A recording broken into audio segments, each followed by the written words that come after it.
আসসালামু আলাইকুম বন্ধুরা, আবার একটা নতুন ব্লগ নিয়ে তোমাদের সামনে হাজির হলাম। এই দেখি একটা ছেলে ট্যাব দেখছে আর একটা ছেলে ঘুমাচ্ছে। দেন আমি রান্নাঘরে এসে গ্যাসটা অন করে নিয়ে একটু গরম পানি বসালাম, কারণ একটু লেবু কাটলাম, লেবু দিয়ে একটু চিয়া সিড খাবো। লেবুটা নিচড়ে ওই পানির মধ্যে দিয়ে দিলাম, চিয়া সিড ভিজানো আছে, সারা রাত ভিজিয়ে রেখেছিলাম।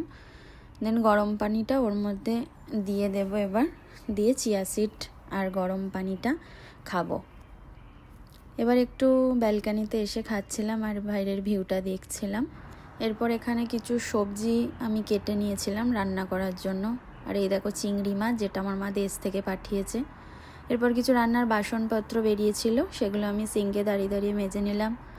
রান্না মোটামুটি কমপ্লিট। এরপরে আমি রান্নাঘরটা একটু পরিষ্কার করে নিচ্ছি।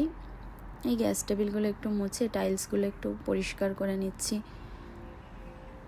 তারপরে গ্যাসটাও একটু মুছে নিলাম। রান্না করার পর গ্যাসটা তো নোংরা হয়, ওটা তো প্রত্যেক দিনই একটু মোছার দরকার। ওর জন্য রান্নাঘরটা পরিষ্কার করে গ্যাসটাও একটুখানি মুছে নিলাম। গ্যাসের ওপরগুলো একটু পরিষ্কার করে নিলাম ভালোভাবে। তারপরে সিঙ্কটা একটু পরিষ্কার করলাম, সিঙ্কটা একটু ধুয়ে ধায়ে নিলাম, পরিষ্কার করে মুছে নিলাম। কেন মাছ টাছ ধোয়া হয়, একটু গন্ধ বেরোয়, ওর জন্য প্রত্যেক দিন ক্লিন করে রাখলে নিজেদেরও ভালো লাগে।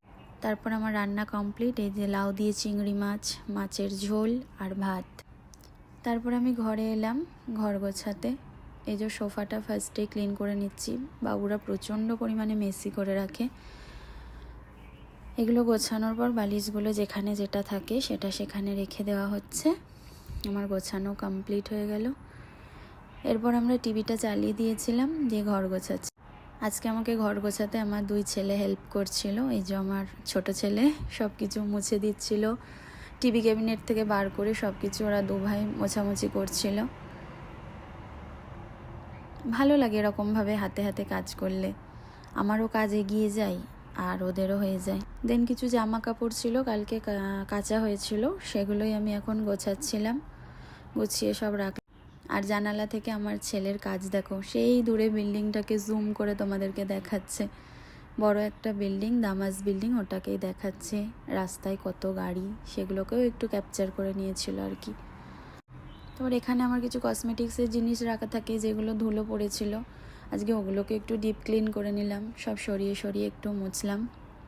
কেন, একটু আমার ছেলেরা হেল্প করেছিল, তো এই কারণে আমি একটু এগুলো সময় পেলাম করার জন্য। এদিকে আমার বড় ছেলে রিজওয়ান, ও এখন আমার আয়নাটাকে ক্লিন করে দিচ্ছে।